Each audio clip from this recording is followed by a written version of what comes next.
fellow bookworms to Tibra's Den. My name is Whitney, and we just finished reading The Angel's Command by Brian Jacques. I enjoyed this book so much. I'm really excited to talk about it today. But as always, before I do, just in case you're new here or to remind you, we do Book of the Month discussions every Monday. So if you're interested in those videos, definitely check them out. We break the books down by chapter set and then do discussion questions. And those are some of my favorite videos. So I hope you will join us as we read different books each month. We also do a Throwback Thursday where I revisit some of my childhood favorites. Right now we're on a horse binge, which I'm really enjoying revisiting some of my favorite horse books from when I was growing up. And then we also do a series Saturday. We're currently working our way through the Dresden Files series.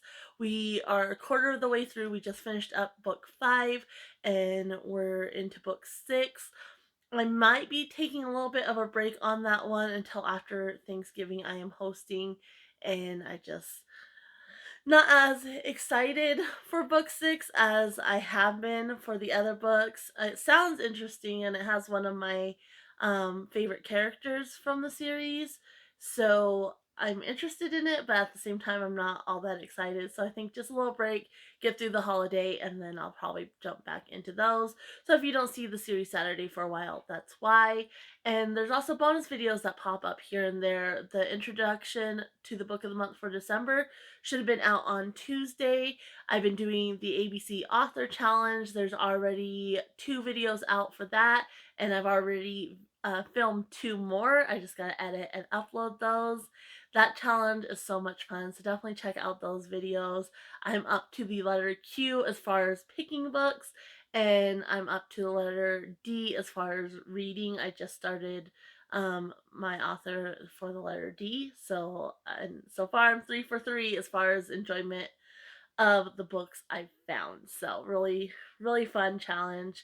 And yeah, just bonus videos pop up here and there. So if you're not already, do subscribe, hit the bell notification, and then give this video a like while you're at it. It really does help grow the channel. Likes, comments, any engagement that you guys can give really does help. So I hope you will help support me.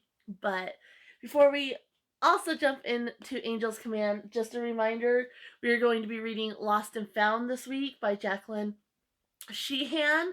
This one is about a Labrador, which Angel's Command also had a lab who I absolutely adored. And the dogs are a big part of my life. I'm so thankful for them, and with next week being Thanksgiving, I really wanted to read this one. I have read it before, I did enjoy it, so I'm excited to revisit this one. And then next week, we will be starting Wyoming Giant by John S. Mccord. Um, this one is kind of like a Western type book, and so I'm excited to read this. My book of the month for next month is based on my mom, so I wanted to kind of jump in. She loves like Westerns, John Wayne, and such. So I thought I'll read this one. It's been on my shelf for years, and I'm excited to see what it's about. So, but yeah, those are the books we will be reading coming up. But let's go ahead and talk about The Angel's Command. So this is actually the second book. The other one is Castaways of the Flying Dutchman, and it's not necessary to have read that one to read this one. I was able to follow along perfectly well without having read that one, but I definitely want to read that one because I enjoyed this one so much. And so basically it follows Ben and Ned, who in the beginning, this isn't a spoiler or anything because it kind of gives you the backstory, and it kind of gives you the lore of the Flying Dutchman. And then Ben and Ned were the only 2 pure, innocent souls on the ship. And so they were still cursed, but not in the same sense as the rest of the crew. So they are immortal and they're kind of just cursed to wander the land because they can't stay in one place for too long because they'll never grow old. And Ben's only like 14, so it'd be pretty obvious. And so, yeah, it follows them. They actually end up getting into some trouble because they help out a French pirate who's being cheated by a Spanish pirate.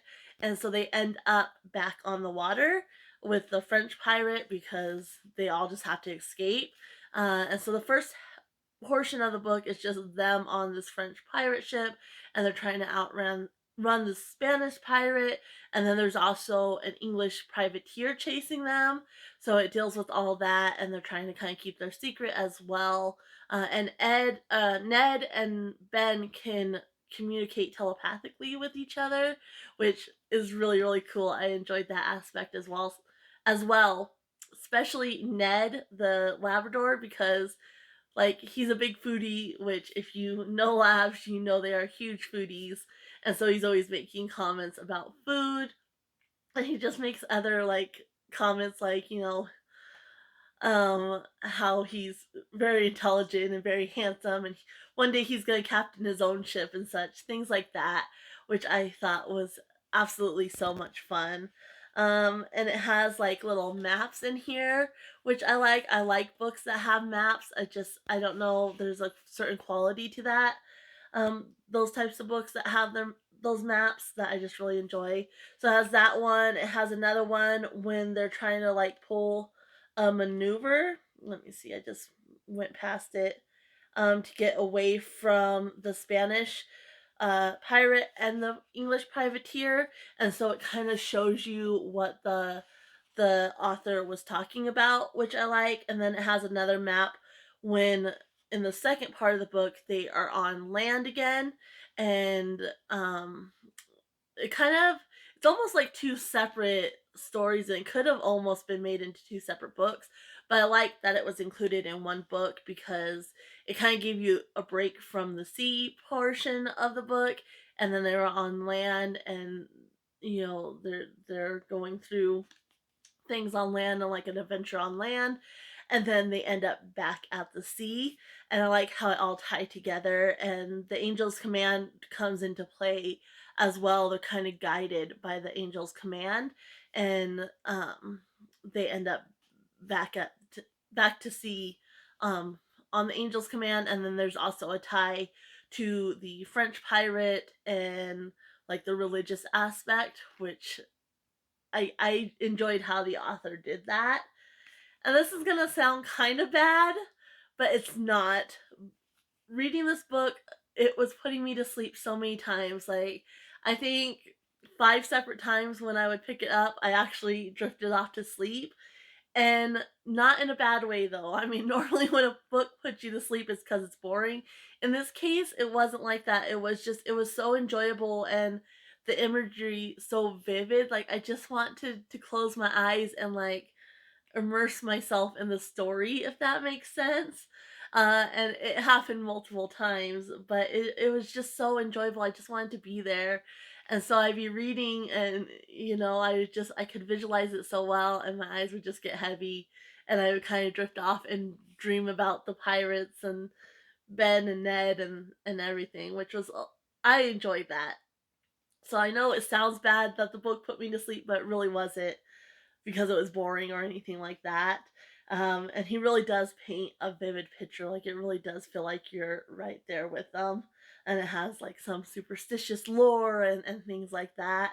And when I was reading like the dialogue between the pirates, like it had that pirate essence, like you could hear their voices in your head and such, which just absolutely loved it. So I do encourage you to pick up this book, like by far 5 stars for me. And my husband actually never has read it. It's his book, and I was asking him about it. He's like, I've never read that book. He's like, I had that on my shelf. I was like, yeah, because he's used to the Redwall series by Brian Jacques, and there's a lot of those books over there, and we will be reading those for a series Saturday. But he never read The Angel's Command, because I was asking him if he ever read Castaways of the Flying Dutchman.